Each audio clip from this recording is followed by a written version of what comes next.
അബീസാണ് മകളെ. ഇന്നത്തെ വീഡിയോയിൽ നമ്മൾ പറഞ്ഞു തരാൻ പോകുന്നത് എക്സാമിന് ഫുൾ മാർക്ക് വാങ്ങാനുള്ള 4 ടിപ്സ് ആണ്. ഓക്കെ, അപ്പൊ ഈ ഒരു 4 ടിപ്സ് നിങ്ങൾ ഫോളോ ചെയ്താൽ എന്തായാലും നിങ്ങൾക്ക് എക്സാമിന് ഫുൾ മാർക്ക് വാങ്ങാൻ പറ്റും. ഓക്കെ, ഈ ഒരു രീതി നിങ്ങൾ എന്ത് ചെയ്യുക, ഫോളോ ചെയ്യുക.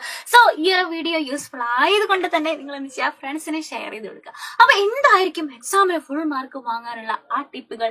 ഈ 4 കാര്യങ്ങൾ ഏതൊക്കെയായിരിക്കും എന്ന് ഐഡിയ ഉണ്ടോ? ഫസ്റ്റ് തന്നെ നമ്മൾ പഠിക്കുന്ന സമയത്ത് നമ്മളെ ഹെൽപ്പ് ചെയ്യുന്ന ഒരു കാര്യമാണ് ലൈറ്റ് മ്യൂസിക് വെക്കുക. ഓക്കെ, അപ്പൊ ലൈറ്റ് ആയിട്ടുള്ള മ്യൂസിക് പ്ലേ ചെയ്തിട്ട് നമ്മൾ പഠിക്കുമ്പോൾ എന്താണ് ഗുണം? ആർക്കെങ്കിലും എന്തെങ്കിലും ഐഡിയ ഉണ്ടോ? മക്കളെ, ഈ ഒരു മ്യൂസിക് പ്ലേ ചെയ്യുന്ന സമയത്ത് നമ്മുടെ ബ്രെയിൻ സെൽസ് കുറച്ചും കൂടെ ആക്റ്റീവ് ആവും. നമുക്കറിയാം, നമുക്കൊരു പാട്ട് കേട്ട് കഴിയുമ്പോൾ ഉറങ്ങിക്കിടക്കുന്ന നമ്മൾ ജസ്റ്റ് ഒന്ന് എണീച്ച് നോക്കി ഏതാണ് ആ പാട്ട് നമ്മൾ തന്നെ പാടാൻ നോക്കും അല്ലെ. അപ്പൊ അതിന്റെ അർത്ഥം എന്താണ്? നമ്മുടെ ബ്രെയിൻ സെൽസ് ആക്റ്റീവ് ആവുന്നു എന്നുള്ളതാണ്. സോ നമ്മുടെ പ്രശ്നം എന്താണ്? പാട്ട് കേൾക്കണം, മിസ് ആ പാട്ട് പ്ലേ ചെയ്യാൻ പറഞ്ഞു എന്ന് പറഞ്ഞിട്ട് നാളെ പോയിട്ടൊരു ഡപ്പാൻ കൂത്തിട്ടിട്ട് പഠിക്കണം എന്നല്ല മിസ് പറയുന്നത്. ഈ ഒരു ടെക്നിക്ക് നമ്മൾ യൂസ് ചെയ്യുമ്പോൾ കുറച്ച് കാര്യങ്ങൾ നമ്മൾ ശ്രദ്ധിക്കണം. വരികളുള്ള പാട്ടാവരുത്, മാത്രമല്ല നമുക്ക് അർത്ഥം മനസ്സിലാവുന്ന ഭാഷയിലുള്ള പാട്ടാവരുത്. അപ്പോൾ വേർഡ്സ് ഉണ്ടാവാൻ പാടില്ല. ലൈറ്റ് ആയിട്ടുള്ള മ്യൂസിക് ആയിരിക്കണം പ്ലേ ചെയ്യേണ്ടത്. എന്നാൽ മാത്രമാണ് അല്ലെ ലിറിക്സ് ഇല്ലാത്ത ഈ ഒരു മ്യൂസിക്, ലൈറ്റ് ആയിട്ടുള്ള ഈ ഒരു മ്യൂസിക് പ്ലേ ചെയ്ത് കഴിഞ്ഞാൽ മാത്രമാണ് യൂട്യൂബ്സിലൊക്കെ അവൈലബിൾ ആണ്. അപ്പൊ എന്താ പറയാ, ലിറിക്സ് ഇല്ലാത്ത പഠിക്കാനായിട്ട് സ്റ്റഡിങ്ങിനെ ഹെൽപ്പ് ചെയ്യുന്ന മ്യൂസിക് നിങ്ങൾ യൂട്യൂബിൽ അടിച്ചു കൊടുത്തു കഴിഞ്ഞാൽ നിങ്ങൾക്ക് അത് കിട്ടും. അപ്പോൾ അങ്ങനെ നമ്മൾ മ്യൂസിക് ഒക്കെ വെച്ചിട്ട് പഠിക്കാൻ തുടങ്ങുമ്പോൾ ബ്രെയിൻ സെൽസ് കുറച്ചും കൂടെ ആക്റ്റീവ് ആണ്. ശ്രദ്ധിക്കേണ്ട കാര്യം എന്താണ്? ലിറിക്സ് ഉള്ളതായിരിക്കരുത്. മാത്രമല്ല, any music that has lyrics in A language you understand will probably prove more distracting than helpful. നമുക്ക് അണ്ടർസ്റ്റാൻഡ് ചെയ്യുന്ന അല്ലെങ്കിൽ നമുക്ക് ഭാഷ മനസ്സിലാവുന്ന തരത്തിലുള്ള അല്ലെങ്കിൽ മനസ്സിലാവുന്ന ലിറിക്സ് ഉള്ള പാട്ടാണ് പ്ലേ ചെയ്യുന്നതെന്നുണ്ടെങ്കിൽ നമ്മൾ അത് ശ്രദ്ധിച്ചു പോകും. അതുകൊണ്ട് നമുക്കത് കൂടുതൽ ഡിസ്ട്രാക്ഷൻ ആണ് ഉണ്ടാവുന്നത്, നമ്മളെ ഹെൽപ്പ് ചെയ്യല്ല ചെയ്യുന്നത്. സോ ലിറിക്സ് ഉണ്ടാവരുത്, നമുക്ക് മനസ്സിലാവുന്ന ഭാഷകളിലായിരിക്കരുത്. മാത്രമല്ല, സ്ലോ ആയിട്ടുള്ള ഇൻസ്ട്രുമെന്റൽ മ്യൂസിക് വേണം നമ്മൾ ചൂസ് ചെയ്യാൻ. അപ്പൊ ഇത്തരത്തില് മ്യൂസിക് തെറാപ്പി ചെയ്തുകൊണ്ട് നിങ്ങൾക്ക് പഠിക്കാൻ പറ്റുന്നുണ്ടോ? ഒന്ന് ട്രൈ ചെയ്ത് നോക്കുക.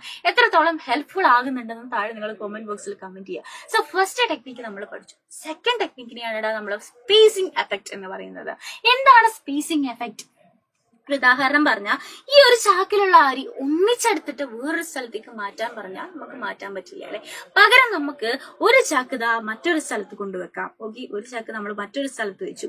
എന്നിട്ട് നമ്മള് ചെറുതായിട്ട് അല്ലാന്നുണ്ടെങ്കിൽ നമുക്ക് പറ്റുന്ന വെയിറ്റ്, നമുക്ക് പൊക്കാൻ പറ്റുന്ന വെയിറ്റിൽ കുറച്ചായിട്ട് നമ്മൾ എടുത്തെടുത്ത് ഇങ്ങോട്ടേക്ക് മാറ്റുകയാണ്. അങ്ങനെ പലതവണ മാറ്റിക്കഴിഞ്ഞാൽ ഈ ഒരു ചാക്കിലുള്ള സാധനം മൊത്തം നമുക്ക് മറ്റൊരു ചാക്കിലേക്ക് മാറ്റാൻ പറ്റും. ഇതുപോലെ തന്നെയാണ് നമ്മൾ പഠിക്കുന്ന കാര്യം, സ്പേസിംഗ് എഫക്ട്. നമ്മൾ ഒന്നിച്ചെല്ലാം കൂടെ പഠിക്കാൻ നോക്കിക്കഴിഞ്ഞാൽ നമ്മുടെ തലയിൽ മനസ്സിലാവുകയില്ല, അതിനുള്ള സ്പേസും ഇല്ല. പകരം പോർഷൻസും ചാപ്റ്റേഴ്സും ഒക്കെ ഡിവൈഡ് ചെയ്ത് കൃത്യമായിട്ടുള്ള ഇന്റർവെല്ലും ഗ്യാപ്പുകളും എടുത്ത് നമ്മൾ എന്ത് ചെയ്യുക, പഠിക്കുക. കുറേശ്ശെയായിട്ട് പഠിച്ചു കഴിഞ്ഞാൽ മുഴുവൻ നമ്മുടെ തലയിൽ കയറും. ഒന്നിച്ച് പഠിക്കുമ്പോഴേക്കും നമുക്ക് മനസ്സിലാവാത്ത കാര്യങ്ങളെല്ലാം, പഠിക്കാൻ പറ്റാത്ത കാര്യങ്ങൾ അല്ലെങ്കിൽ ഓർത്തെടുക്കാൻ പറ്റാത്ത കാര്യങ്ങൾ പ്രോപ്പർ ആയിട്ടുള്ള ഇന്റർവെല്ലിൽ കൃത്യമായിട്ടുള്ള ടൈം ടേബിൾ വെച്ച് പഠിച്ചു കഴിഞ്ഞാൽ തീർച്ചയായിട്ടും നമുക്ക് പഠിക്കാൻ പറ്റുന്ന കാര്യമാണ്. ഇതിനെയാണ് നമ്മൾ സ്പേസിംഗ് എഫക്ട് എന്ന് പറയുന്നത്. സോ ഇത് പ്രൂവൺ ആയിട്ടുള്ള ഒരു മെത്തേഡ് ആണ്. സോ സ്പേസിംഗ് എഫക്റ്റിലൂടെ പ്രോപ്പർ ആയിട്ടുള്ള ഇന്റർവെല്ലുകൾ എടുത്ത് പഠിക്കുക. Second thing. ഇനി മൂന്നാമത്തെ കാര്യം എന്താണ്? ഓഫ് കോഴ്സ് റിവിഷൻ ആണ്. പഠിച്ച കാര്യങ്ങൾ മനുഷ്യനാണ് മറന്നു പോകും അല്ലെ. സോ നമുക്ക് ചെയ്യാൻ പറ്റുന്ന ഒരു കാര്യം എന്താണ്? റിവൈസ് ചെയ്യുക. ഓരോ ആഴ്ചയുടെ എൻഡ്സിലും വീക്കെൻഡ്സിലും നമ്മൾ ആ ആഴ്ചയിൽ കവർ ചെയ്ത ടൈം ടേബിൾ വെച്ച് നമ്മൾ പഠിച്ച കാര്യങ്ങൾ, ഓരോ സബ്ജക്റ്റിന്റെയും കൃത്യമായിട്ടുള്ള സമയം അലോട്ട് ചെയ്ത് ടൈം ടേബിൾ വെച്ചായിരിക്കും നമ്മൾ പഠിക്കുന്നത്. ആ പഠിച്ച കാര്യങ്ങൾ എല്ലാ ശനിയും ഞായറും നമ്മൾ എന്ത് ചെയ്യുക? റിവൈസ് ചെയ്യുക. റിവൈസ് ചെയ്യാനായിട്ട് നമ്മളെ ഹെൽപ്പ് ചെയ്യുന്ന കാര്യമാണ് നാലാമത് പറയുന്നത് ഷോർട്ട് നോട്ടുകളാണ്. ഓക്കെ, ചെറിയ ഷോർട്ട് നോട്ടുകൾ പ്രിപ്പയർ ചെയ്യാന്നുള്ളതാണ് നാലാമത്തെ നിങ്ങളുടെ ടിപ്പ് എന്ന് പറയുന്നത്. ഈ ഷോർട്ട് നോട്ടുകൾ പ്രിപ്പയർ ചെയ്താൽ അത് നമ്മളെ എന്തിനെ ഹെൽപ്പ് ചെയ്യും? റിവിഷൻ സമയത്ത് നമ്മൾ എല്ലാം കൂടെ വാരി വലിച്ച് പഠിക്കേണ്ട ആവശ്യമില്ല.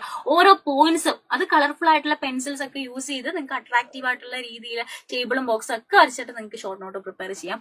ആ ഷോർട്ട് നോട്ട് ബേസ് ചെയ്തിട്ട് വേണം നിങ്ങൾ റിവൈസ് ചെയ്യാൻ. അപ്പൊ ഈ ഒരു 4 മെത്തേഡ്സ് നിങ്ങൾ യൂസ് ചെയ്ത് കഴിഞ്ഞാൽ എക്സാമിന് പഠിക്കേണ്ട കാര്യങ്ങളൊക്കെ നമുക്ക് ഓർത്തിരിക്കാൻ കൂടുതൽ നിങ്ങളെ ഹെൽപ്പ് ചെയ്യുന്ന, കുറച്ചും കൂടെ നിങ്ങൾക്ക് ആ ഒരു കാര്യങ്ങൾ പഠനം എന്ന് പറയുന്നത് കുറച്ചും കൂടി ഈസി ആക്കാൻ, എളുപ്പമാക്കാൻ നിങ്ങൾക്ക് യൂസ്ഫുൾ ആകുന്ന ടെക്നിക്സ് ആണ്. സോ ഇത് നിങ്ങൾക്ക് യൂസ്ഫുൾ ആയിട്ടുണ്ടെന്നുണ്ടെങ്കിൽ താഴെ കമന്റ് ചെയ്യുക. ആൻഡ് ഓഫ് കോഴ്സ് നിങ്ങൾ എന്ത് ചെയ്യുക? നിങ്ങളുടെ ഫ്രണ്ട്സിന് ഷെയർ ചെയ്ത് കൊടുക്കുക കേട്ടോ. അപ്പൊ ഇതുപോലെയുള്ള ടിപ്സ് ആൻഡ് ട്രിക്സ് ഒക്കെ ആയിട്ട് നമുക്ക് ഇനിയും കാണാം. അതുവരെ ബൈ ആൻഡ് ടേക്ക് കെയർ.